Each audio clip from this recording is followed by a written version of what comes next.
Good morning student. BA 4 semester education की class में हमारा आज का टॉपिक है गाथा वर्णन विधि और साक्षात्कार विधि। ये दोनों विधियां हम शिक्षा मनोविज्ञान की विधियों के अंतर्गत पढ़ रहे हैं, जिसमें मैं आपको पहले दो विधियों के बारे में बता चुकी हूँ। आज हम जानेंगे गाथा वर्णन विधि। गाथा वर्णन विधि क्या होती है, जिसे हम एनेक्डोटल रिकॉर्ड भी कहते हैं। जैसा कि थोड़ा सा हमें समझ में आ रहा है और शायद आपने सुना भी हो, गाथा वर्णन यानी डिस्क्रिप्शन, ठीक है। गाथा वर्णन विधि के अंतर्गत व्यक्ति जो है अपने व्यवहार के विषय में स्वयं ही बताता है। नाम से थोड़ा थोड़ा हमें स्पष्ट हो रहा है। गाथा वर्णन विधि इसमें व्यक्ति के व्यवहार के विभिन्न पहलुओं का अध्ययन किया जाता है, ठीक है। और इसे हम उपव्याख्यान विधि के नाम से भी जानते हैं। उपव्याख्यान विधि या गाथा वर्णन विधि, इसे हम इसके नाम से भी जानते हैं। इसमें व्यक्ति के जो विभिन्न व्यवहार हैं उसके पहलुओं का अध्ययन किया जाता है। इसमें व्यक्ति के पूर्व व्यवहारों का स्मृति के आधार पर, किसके आधार पर?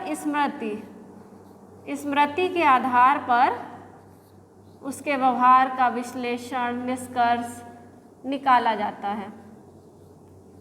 चूँकि स्मृति के आधार पर होता है, अर्थात हमारे मस्तिष्क में कुछ चीज़ें हैं, कुछ चीज़ें नहीं हैं, अर्थात हमें पूरी तरह से याद नहीं है चूँकि, तो इस विधि को इसीलिए हम विश्वसनीय ज़्यादा नहीं कह सकते हैं, ठीक है। ये बहुत विश्वसनीय विधि नहीं होती है, क्योंकि ये स्मृति के आधार पर व्यक्ति के व्यवहारों का आकलन करती है, ठीक है।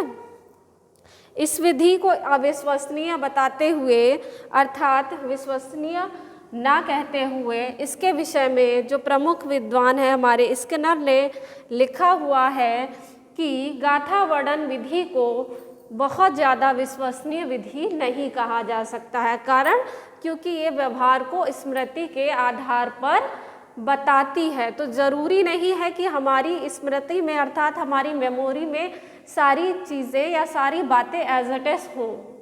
वो कुछ कभी वॉश आउट भी हो सकती हैं। हमेशा ऐसा नहीं है कि हमें सारी बातें याद ही रहें, तो इस आधार पर हम इसे विश्वसनीय नहीं कहते हैं। और इसके विषय में स्किनर महोदय ने खुद ही लिखा हुआ है, ठीक है। वैसे ये विधि भी आपकी प्राचीन काल में ज़्यादा मान्य होती थी, आज के समय में ये बहुत ज़्यादा मान्य नहीं है। तो इसे गाथा वर्णन विधि, व्याख्यान विधि या फिर एनेक्डोटल विधि भी कहते हैं, ठीक है। अब अगली विधि की हम बात करते हैं। हमारी अगली विधि है साक्षात्कार विधि। इसका नाम आपने ज़रूर सुना होगा, साक्षात्कार विधि या फिर इंटरव्यू मेथड, है ना। इसके विषय में आपने ज़रूर सुना होगा। तो इंटरव्यू मेथड होता क्या है? इंटरव्यू मेथड यानी साक्षात्कार विधि के माध्यम से हम किसी बालक या किसी व्यक्ति की रुचि, ज्ञान, योग्यता, क्षमता इत्यादि का आकलन करते हैं, ठीक है। इंटर प्लस व्यू, इंटरव्यू किससे बना है? इंटर प्लस व्यू, अर्थात व्यू मीन्स होता है विचार, आइडिया, इंटर आंतरिक, यानी अपने आंतरिक विचारों को प्रकट करना, ठीक है। अपने आंतरिक विचार जो कि हमारी किसी भी स्पेसिफिक फील्ड से रिलेटेड हो सकते हैं, ठीक है। तो उसको हम क्या कहते हैं? इंटरव्यू मेथड अर्थात साक्षात्कार विधि कहते हैं। जैसे कि आपने सुना होगा बहुत सारे एग्ज़ाम्स होते हैं जिसमें कि इंटरव्यू होता है, आपकी लिखित परीक्षा होती है, अर्थात रिटन होता है, देन इंटरव्यू भी होता है। तो हम कह सकते हैं कि ये जो साक्षात्कार विधि है ये हमारे रुचि, ज्ञान और योग्यता, क्षमता का आकलन करती है, और इसके बाद हमें उस स्पेसिफिक फील्ड के बारे में हमारा क्या रुझान है उसको भी बताती है। इसमें प्रश्नावली के माध्यम से एक व्यक्ति होता है जो हमारा साक्षात्कार अर्थात इंटरव्यू लेता है, वो एक प्रश्नावली तैयार करता है और वो हमसे उससे रिलेटेड क्वेश्चन पूछता है, जिसका आंसर देकर यानी उत्तर देकर हम अपने व्यवहार के बारे में बताते हैं। ठीक है, तो इंटरव्यू मेथड आपका दो प्रकार का होता है, एक होता है पूर्व नियोजित और दूसरा होता है हमारा नियोजित, अनियोजित अथवा मुक्त। ठीक है, तो इंटरव्यू मेथड हमारा बेसिकली 2 टाइप्स का होता है, पूर्व नियोजित और दूसरा हमारा होता है मुक्त या फिर अनियोजित कह सकते हैं।